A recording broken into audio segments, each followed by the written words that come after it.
Welcome to the Women in Industry podcast. My name is Kirsty Davis-Chinnock, and on this episode, we're talking to Nat McCauley, Managing Director at JCM Fine Joinery. They were established in the mid-1990s as a family firm, and JCM is now under the leadership of its second-generation owner. They provide commercial customers with high-quality custom joinery and washroom solutions, buildings for offices, shops, hotels, schools, leisure venues, warehouses and factories. They also work with clients seeking beautiful timber products at quantity. They work with timber products that are designed and constructed by skilled master craftsmen who have many years of experience. Welcome, Nat. It's lovely to have you here. Thank you very much. Good morning. Good morning. So when did you join JCM? I bought JCM 6 months before a certain Prime Minister came on the TV and shut the country down. And I'm often asked for, insight into business or how to write a business plan. And all I would say very cheekily is don't take any advice from me, because when I joined JCM in August of 2019, I did not foresee a global pandemic, but we are here to tell the tale. That's the main thing. I think a lot of people had very similar experiences. We'd put new plans in August 2019, and I owed the bank about £500,000. So none of us had a crystal ball at the time. Or a broomstick. What did you do? What did you do before JCM? Well, it's quite eclectic. So prior to JCM, I was actually an expat. I was over in Canada for 15 years. And my last role before I came back to the UK was as an executive headhunter. So I used to fly around North America looking for executives for different companies. That sounds fun. I imagine it was quite high pressured. Yes, and never a dull moment either. And how has that shaped your leadership style for your role now? Massively, actually. And there's a very pertinent but short story about that leading me to this. Because one of my last searches was with a Vancouver-based private equity team. And what they had done was, as PE do, they had raised a bunch of money from investors and they were buying small select portfolio companies, and then obviously looking to instill really great leadership to turn those companies around. And the first thing to say is they were private equity guys with a heart. They were really good people and they really cared about the businesses they were buying and the people in them. That was very much part of their strategy. And I worked with them over a period of time, and just obviously being in the room and looking for a CEO for them. They were fun to work with, and it really got me thinking about the notion of private investing with a heart. That there are people out there that really care. It's not just about making money. That has to be part of it. And so there the seed was planted. So no, I didn't raise $500 million, for a PE fund, but I did come back to the UK and think, I wonder if I could do that, albeit on a much, much smaller scale. And so I today am what I refer to as really private investment. That's what I did. That's fascinating. And why JCM? Well, the short and cheeky answer to that is because it was profitable. That is a good answer. Yeah. I knew I wanted something in manufacturing. I've always had a love of manufacturing. Coming back to the UK, I knew I wasn't going to headhunt. I knew I wanted something in this sector, and my dad was a joiner. But that was a happy coincidence. And then really I just set about looking for the right opportunity, and that's what brought me to JCM. And when obviously you sort of bought JCM and moved in, it's going to be a big change for the team there as well. Were you welcomed? Were you looked at quizzically? All of the above. And, let me use that saying, this is not my first rodeo. So, being of a certain gender, my background, again, having prepared me beautifully to walk into a joinery business, because there's not many female joinery business owners out there. I can say that, hand on heart. But my background is fairly eclectic, but I've always worked in fairly male dominated industries. And walking into JCM 3.5 years ago to a male team was no different to 20 odd years ago walking onto my first Royal Naval warship as a newly minted officer of the watch. And the Royal Navy had been completely male dominated for 400 years, and then all of a sudden women were at sea. So I think that very early and formative experience gave me the confidence and some of the know-how of how to walk into an environment like this, where gender shouldn't matter, but you have to be cognizant of it. So that's that also was a really good experience for me. JSM is obviously a business with some fabulous master craftsmen in it. It's a skill that they've honed over the years with the techniques and everything that you do. But you've recently invested in your first robot.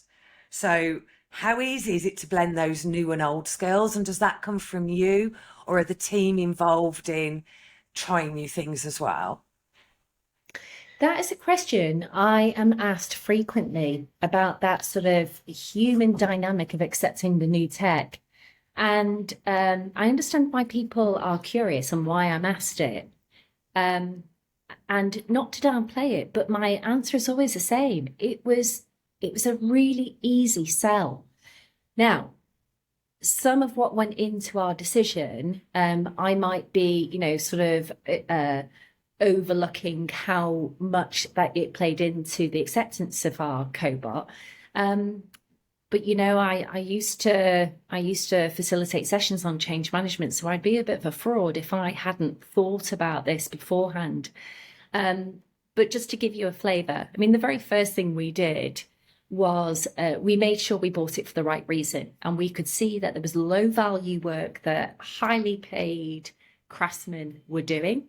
And that for me was a no-brainer. Would I want to stand there for 8 hours a day doing this? No. So it was just perfect work to give to a cobot. And then in terms of adopting it into the workshop, we created a bit of a campaign about it. And again, back to my Royal Naval days, where every ship is a she, and they have female personalities, these honking great bits of metal. I've brought some of that culture with me to JCM. Every piece of kit has a name, and they are all female. And so Sid, who is our cobot, was no different. And the guys named her. So Sid is short for Sydney, but it's also short for Sanding Innovation Device, which is exactly what the arm has on her. So that's what she does. And I think for the most part, she's viewed quite affectionately, not least because she does a lot of boring work for us. I love that. Yeah, our guys tend to name things as well. Our largest machine is called Bertha. and so you bought JCM 3.5 years ago, and you've recently relocated the business as well. Yeah. How difficult was that?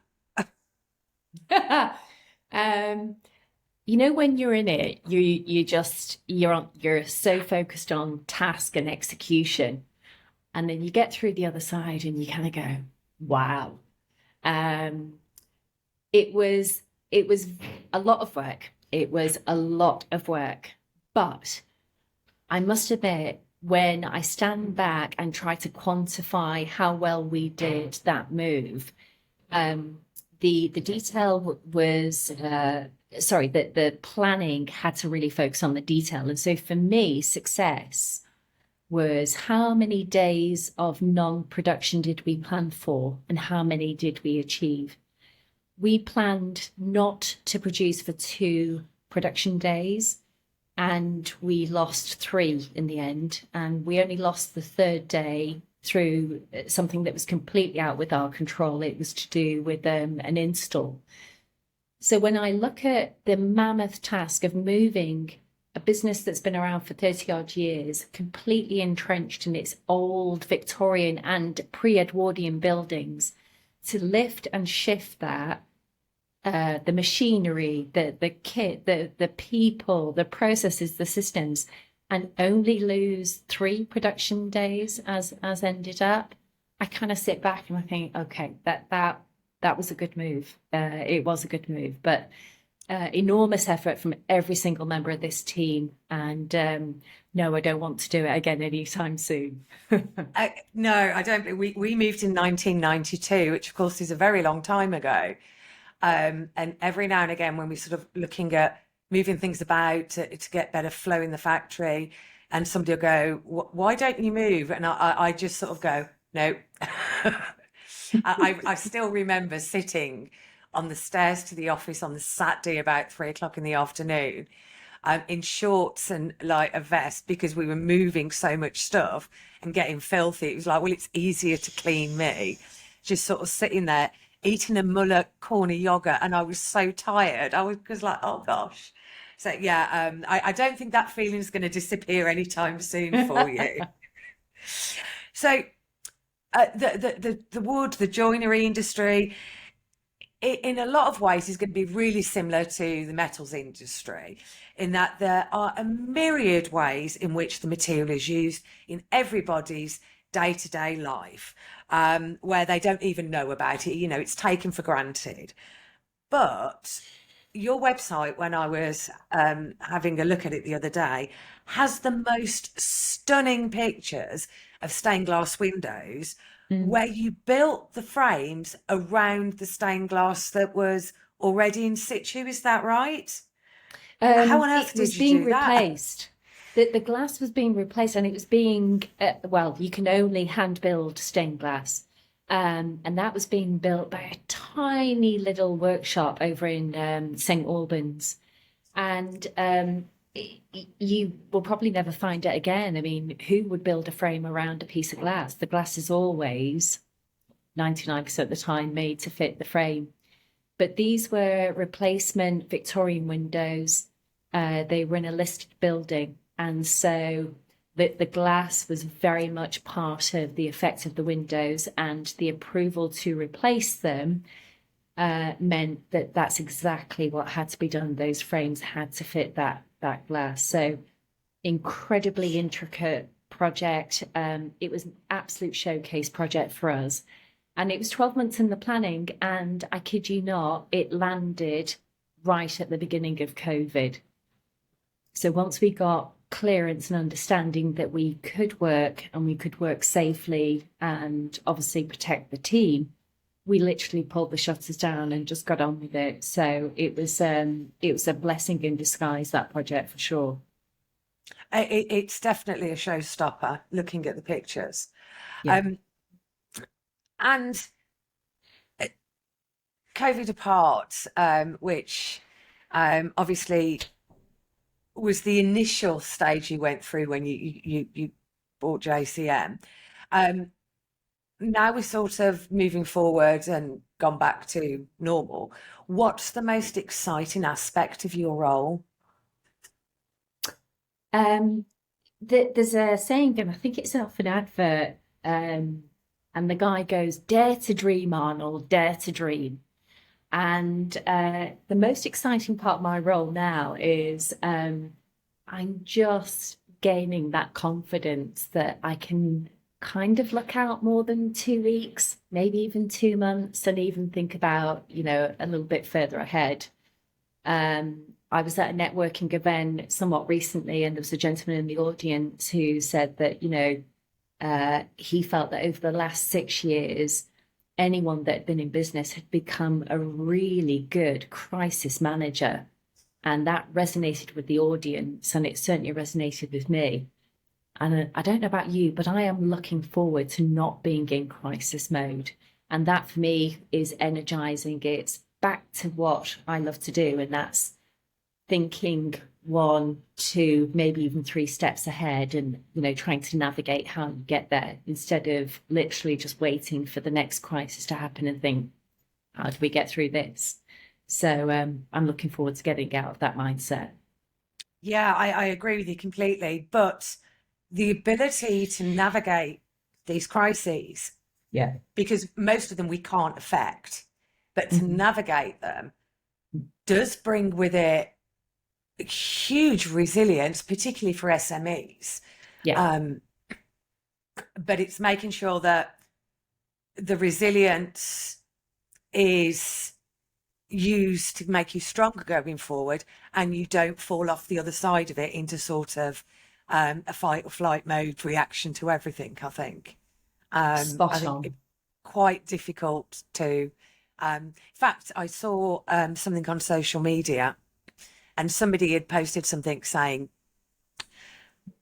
how do I explain to my body that the fight or flight mode is when my life is in danger, not in response to this email? And it is, we have to compartmentalize things and go, yes, it's a crisis. Can we affect it? No. And in a way, then you have to just ignore it and carry on. Absolutely. And can I share something very briefly? Because it might be of interest to your listeners. You've just touched on something that's been absolutely key.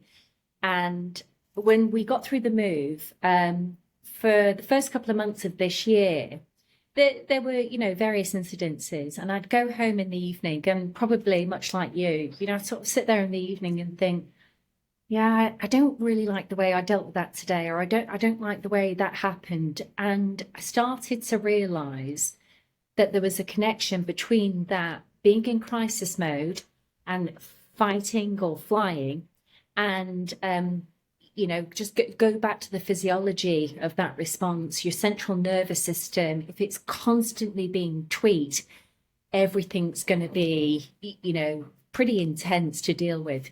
So I did, what I know to do as a leader, and I have just come through some initial counseling with a neuroscience coach to get me in shape. So much like I go to the gym and do my physical workout, I've just done a little bit of a mental workout because I need to stop that central nervous system firing constantly. And I need to get myself ready to grow the business, and that's not going to be in crisis mode. So I actually didn't know that we would talk about that today, but I think that's really key, because we have come through a very intense period as SMEs, and you are so right about having that resilience. But I could see how that response was it was so default for me. I was going home at the end of every day thinking, why was that such an issue today? And part of it was because I was causing it for myself because I was using the wrong response to stuff. So I've just, as I say, worked with a neuroscience coach, done a bit of an overhaul, and now I'm kind of ready to move forward. That's really interesting. I did something similar about 10, 15 years ago. It was, well, yeah, it was the 2008, 2009 crash, which was fun. Not. And you sort of lurch from one disaster to another. Yeah. And I actually got to the stage where when my body produced adrenaline, Mhm. I developed an allergic reaction to it. That's a bit of an exaggeration, but I would react negatively to adrenaline in my body, and I'd Mhm. literally be going through the factory and just keel over.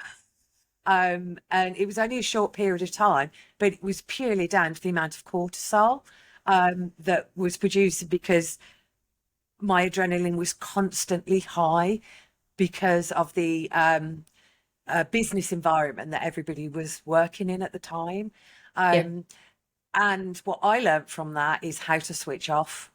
Yeah. Um, Very much so. I might still check my emails. I might do this. I might do that. I might have evening meetings, but I do switch off. Yeah.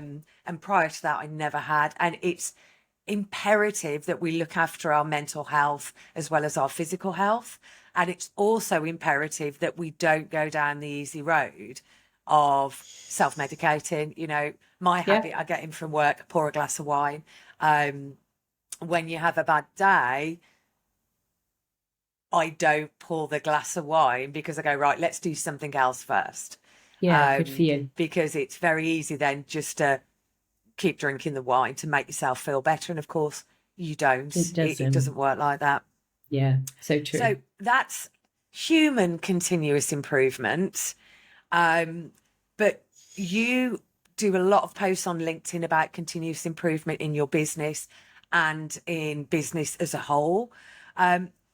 Do you see your company as revolutionising joinery with everything that you're looking to do? When you sent me that question in advance, that was the one question of all of them that really kind of stopped me in my tracks. And my short answer is I don't think we are revolutionizing, but I would like to think that we are evolving. So I do hope that we're pushing forward the boundaries of not just what joinery in the 21st century should look and be like, but also what manufacturing in the 21st century should look and be like. And how do I know you? Through a fabulous trade organisation called Make UK. And, Make UK is a fabulous advocate for the manufacturing sector. I still find it a little disappointing when I hear these sound bites of we have no manufacturing sector in the UK. Teachers telling children, don't go into manufacturing. It's, the dark satanic mills. Well, come to your site, come to my site. We'll prove you wrong, right? These are fabulous places to work. And having had a very long corporate background, I would rather be in this environment today than anywhere else. It's a completely rewarding career, and going home at the end of the day and seeing the fruits of your labor. We make stuff, we ship stuff out the door. And finally, again, I know something you and I have talked about, this notion that we've got low productivity in this country. I understand why that's the case, but you go to any manufacturer and they will show you how high their productivity is. It has to be, otherwise they're not profitable. So, we don't suffer from some of those ills affecting the services sector in this country. So we have a large and vibrant manufacturing sector, and hopefully we're playing our part and helping push that forward. You mentioned that where you're working now is, one of the best jobs you've had in your career. So if we look back to you as a 15-year-old, would you ever imagine you'd be owning a joinery business? Absolutely not. No. Age 15, I wanted to join the Navy. I wanted to travel around the world. I am incredibly fortunate that I did do those things. And I remember distinctly when I had joined the Navy and, was thinking about leaving the Navy from such an early age, having that dream and that desire and following that track, to then sort of getting to the end of that goal and feeling completely lost in terms of, well, what do I do now? So no, I would never have dreamed of owning my own joinery business, not at all. I think one of the things when you have goals that I know I'm really bad at doing is when you achieve them, is taking the moment to sort of celebrate that. You wanted to join the Navy, you had your career, you did it, that's the goal that's achieved. And feeling lost rather than celebrating it is, it's like, I don't think it's particular to women. I think a lot of people struggle to celebrate those achievements. And instead you look at the next goal. What do I need to do next? And taking that moment to go, yeah, I did it, pat on the back, and then move forward is something we all need to be a bit better at doing. So finally, Nat, could you tell me what's the best advice you've ever received? This one made me smile, and I'm looking back at my notes here. So I was trying to think, oh my goodness, surely you've got some pearls of wisdom that, you'll end this podcast on a flourish of, oh my God, that's the best advice I ever had. And this is what I ended up, funny enough, behind the computer screen today on the wall is a picture that was given to me because I was approached some years ago, having run a business in Canada, and I was approached to take part in a book that was being put together, and it was a collection of stories from entrepreneurs of how they had overcome hurdles and challenges. And in short, the book was called That'll Never Work. And it was sponsored by KPMG. KPMG Ireland had been the first ones to do it, and KPMG Canada decided to do it. And I was really, really humbled to be invited to be part of the first edition of that in Canada.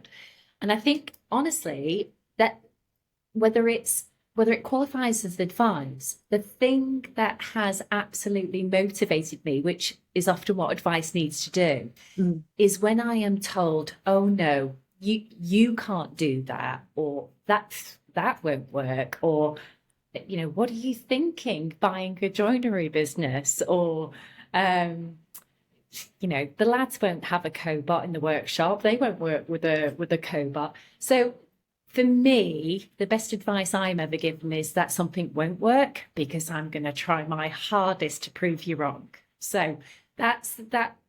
Hopefully your listeners can take something from that, but that's also giving away. If you want me to do something, just tell me I can't do it, because I'll go in the opposite direction. Yes, I think we're quite similar in that sense. Tell me I can't do it and then just watch me do it. Yeah. Thank you so much, Nat. It's been lovely You're having you on and talking to you. And here's to a few months, perhaps a year, without any crises. I won't drink to that. Thanks, Kirsty. Great initiative.